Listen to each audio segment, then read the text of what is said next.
प्यारे बच्चों, नमस्कार। बच्चों, मैं आपके लिए लेके आया हूँ जैव प्रक्रम का पार्ट 2। बेटा, इसमें मैं आपको पढ़ाने वाला हूँ 30 क्वेश्चन, और जो कि 31 से लेके अपने 60 तक होंगे। कहाँ से कहाँ तक होंगे? 60 तक होंगे, 31 टू 60 तक। तो बच्चों, आप अगर पहली बार चैनल पे आए हो तो चैनल को लाइक एवं सब्सक्राइब जरूर कर दें। बच्चों, सपोर्ट करिएगा चैनल को, अभी बहुत कम सब्सक्राइबर हैं। आप अगर सपोर्ट करेंगे तो आगे मैं सब कुछ पढ़ा दूंगा, थ्योरी बेसिक सब चीज मैं करा दूंगा। तो आप थोड़ा सपोर्ट करिए। आप अगर सपोर्ट करते हैं तभी चैनल आगे बढ़ सकता है। चलिए मैं आज की वीडियो को शुरू करता हूँ। चलो, तो आपका पहला क्वेश्चन आपके सामने ये रहा, और पहला क्वेश्चन ये है, आहार नाल में भोजन अधिकांशतः कहाँ पचता है? तो सभी बच्चे अधिकांशतः जानते ही हैं, आहार नाल में जो भोजन पचता है बेटा, वो कहाँ पर पचता है? तो भोजन पचता है बेटा, कहाँ पचता है? जल्दी बोलो। सबसे ज्यादा छोटी आंत में पचता है। चलिए हम अगले क्वेश्चन की ओर चलते हैं।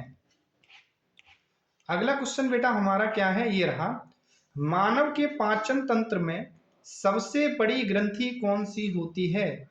मानव के पाचन तंत्र में सबसे बड़ी ग्रंथि कौन सी होती है? तो आप बताओ बेटा, कौन सी होती है? तो सबको पता है, पाचन तंत्र में जो सबसे बड़ी ग्रंथि होती है वो बेटा क्या होती है? यकृत होती है। बच्चों, अगले क्वेश्चन की ओर चलते हैं। आओ, अगला क्वेश्चन क्या है?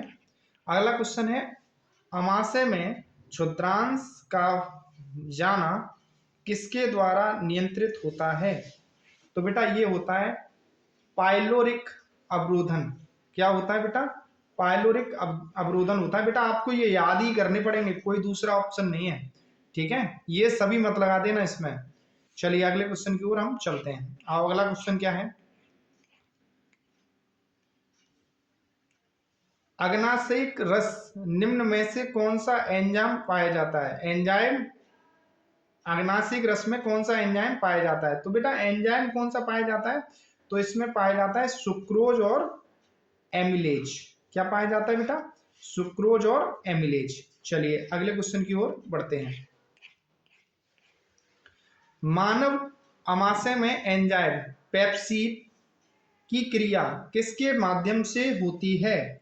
तो बताओ बेटा, किसके माध्यम से होती है? तो पेप्सिन की अपक्रिया बेटा तनु हाइड्रोक्लोरिक अम्ल पाया जाता है पेट में, उसी कारण होती है।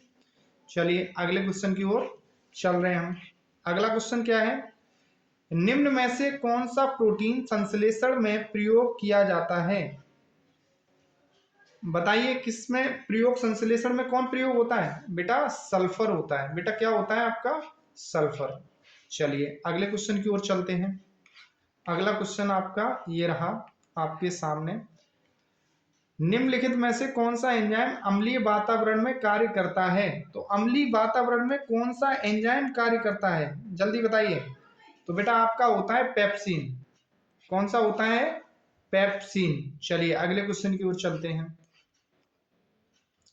यकृत किस रस का स्रावित करता है? किसका श्रावण करता है बेटा? तो ये करता है आपका पित्त रस का। बेटा पित्त रस का श्रावण कौन करता है? ये आपका यकृत करता है पित्त रस का श्रावण। चलिए अगले क्वेश्चन की ओर चलते हैं। अग्नाशयी रस किसके पाचन में सहायक होता है? तो बेटा अग्नाशयी रस किसके सहायक में पाचन होता है? तो बेटा ये तीनों के सहायक पाचन में सहायक होता है।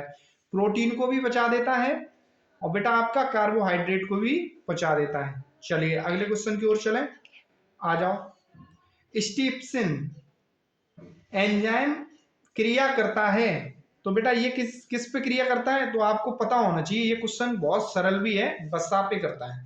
ठीक, ज्यादा कठिन नहीं है। तो ये आपको याद होनी चाहिए बेटा, एंजाइम्स के नाम। अगर नहीं याद है तो दिक्कत हो सकती है। आप वीडियो को बार बार देखिएगा, स्पीड में लगाकर देखिएगा, जिससे याद हो जाए।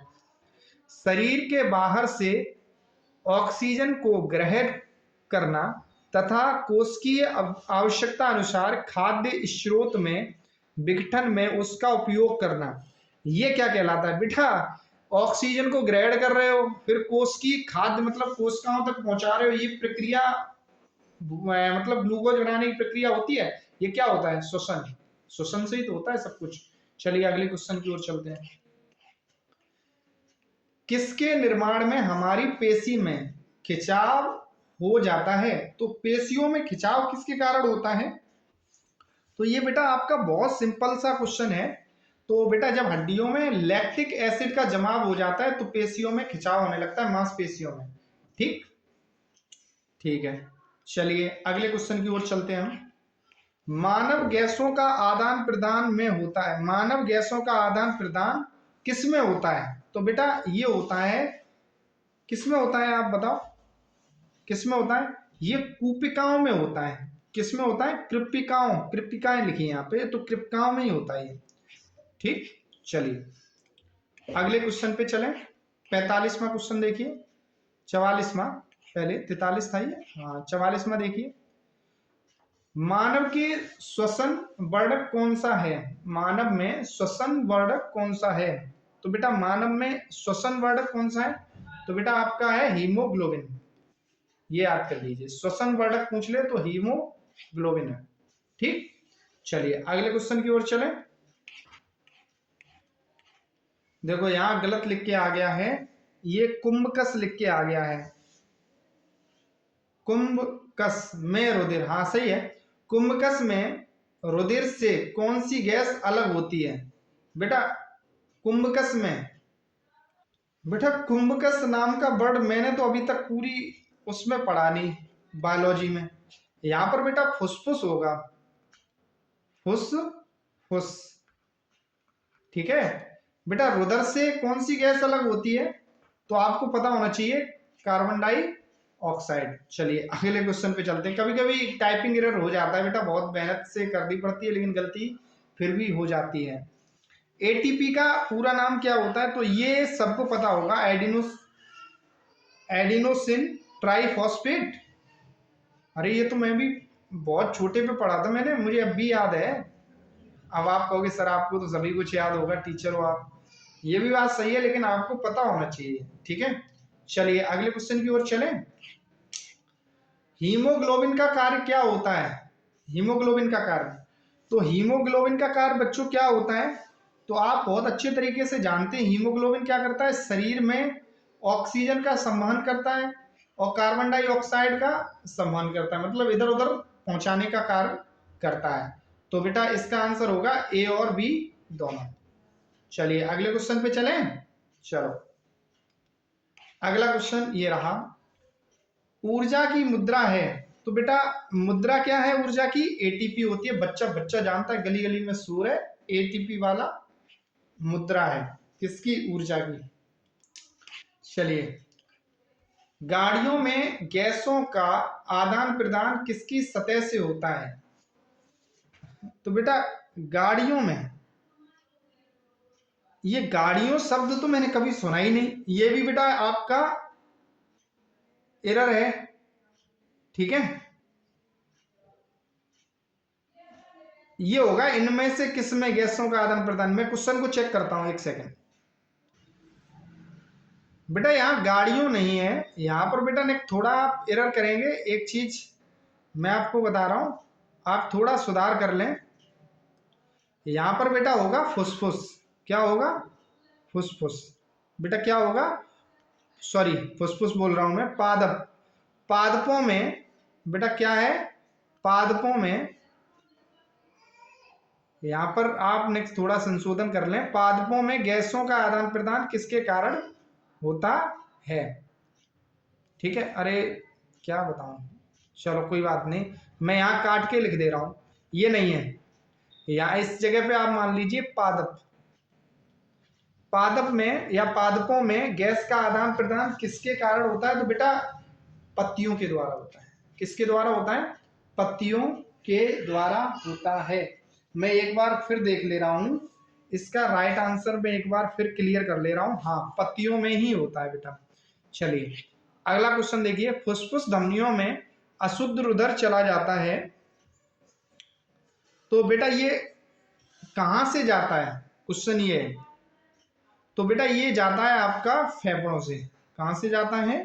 फेफड़ों से जाता है। बेटा ये कहां से जाता है? फेफड़ों से। चलिए अगले क्वेश्चन की ओर चलते हैं। आओ, कल से चेक करके लाऊंगा पीटीपी गलत तो नहीं है। कौन सी सिरा शुद्ध रक्त प्रवाहित होता है या शुद्ध रक्त को प्रवाहित करती है? तो बेटा ऐसी कौन सी है जो शुद्ध रक्त का प्रवाहित करती है? तो सब जानते हैं, जिसे हम पल्मोनरी कहते हैं। क्या कहते हैं बेटा इसको? हम पल्मोनरी कहते हैं। चलिए अगले क्वेश्चन की ओर चलते हैं। आओ, अगला क्वेश्चन क्या है? अमोनिया को यूरिया में परिवर्तन करता है। तो बेटा अमोनिया को यूरिया में परिवर्तन करता है तो आपका यकृत करता है। ये बेटा कौन करता है? यकृत करता है। तो इसके बाद अगला क्वेश्चन क्या है? जल स्थल चर या अनेक सरीसृपों के हृदय में कितने कोष्ठक होते हैं? तो बेटा इसका आंसर क्या हो जाएगा? इसका आंसर होगा 3। बेटा इसका आंसर क्या होगा? 3। मैं वीडियो थोड़ी रुक गई थी और मैं आगे बढ़ता चला गया। चलिए मैं लेकिन फिर भी करा दे रहा हूं। जो अगला क्वेश्चन है बच्चों आपके सामने ये रहा। अगला क्वेश्चन ये है, मनुष्य के हृदय में कितने कक्ष होते हैं? तो मनुष्य के हृदय में कितने कक्ष होते हैं आप जानते हैं? तो मनुष्य के हृदय में, क्या बोल रहा हूं मैं? मछली के हृदय में, यहाँ क्या लिखा है? मछली के हृदय में 2 होते हैं, ठीक। और मनुष्य के में बेटा कितने होते हैं? मनुष्य के में, तो मनुष्य के हृदय में होते हैं 4। बच्चों मनुष्य के हृदय में कितने होते हैं? 4 होते हैं। चलिए अगले क्वेश्चन की ओर चलते हैं। हाँ, 56वां क्वेश्चन देखिए, सामान्य प्रेक्षेपण दाब कितना होता है? तो बेटा सामान्य प्रेक्षेपण दाब कितना होता है? जो आपका 120 आप बीपी में मापते हो वही होता है। चलिए 120/80 तो प्रेक्षेपण दाब तो होता ही है, और क्या है? अनुशिथिलन दाब कितना होना चाहिए? तो आप पता है अब 180 है तो ये वाला क्या होगा? 80 होगा। 120/80 होना चाहिए। चलिए अगले क्वेश्चन पे चलते हैं। वायवीय श्वसन प्रक्रिया में जटिल अणुओं का सरल अणुओं में परिवर्तन ऑक्सीजन की उपस्थिति में होता है। बेटा किसकी उपस्थिति में होता है? ये ऑक्सीजन की उपस्थिति में होता है। चलिए अगले क्वेश्चन की ओर चल रहे हैं हम। अगला क्वेश्चन क्या है? निम्नलिखित में से किसकी भित्ति मोटी होती है? तो बेटा किसकी भित्ति मोटी होती है? बेटा ये आंसर होगा धमनी की। बेटा भित्ति मतलब अंदर की ओर मोटी होती है, जिसमें तेजी से रक्त प्रवाह होता है। परत मान सकते हैं। हाँ, 60वां क्वेश्चन देखिए, निम्नलिखित में से किसके हृदय में 3 कोष्ठीय होते हैं? तो बेटा आपको पता है जल थल चर, जो जल में भी रहते हैं और बाहर भी रहते हैं उनके होते हैं बेटा। चलिए अगले क्वेश्चन की ओर चलते हैं। बेटा क्वेश्चन हो गया आपका 61वां, ये आपका होमवर्क, ये आपका क्या है? होमवर्क है HW। इसको कमेंट बॉक्स में आंसर देंगे आप। चलिए इसके अलावा बच्चों एक महत्वपूर्ण सूचना है, ये लिखी होगी यहाँ पे। प्यारे बच्चों चैनल को सब्सक्राइब एवं लाइक जरूर करें। बच्चों आप जब तक सपोर्ट नहीं करेंगे हम कुछ नहीं कर पाएंगे, और मैं आपके लिए बहुत मेहनत कर रहा हूँ, आप देख रहे हो लगातार। तो आप भी इतना करिए, चैनल को सब्सक्राइब करिए और वीडियो को लाइक करिए। सभी पढ़ने वाले बच्चों को बताइए कि हाँ एक टीचर हैं, एक भैया हैं आपके, जो आपकी बहुत ज़्यादा मदद कर रहे हैं और आपको कंटेंट प्रोवाइड करा रहे हैं। तो आप लाइक करिए, सब्सक्राइब करिए, और वीडियो देखने के लिए धन्यवाद।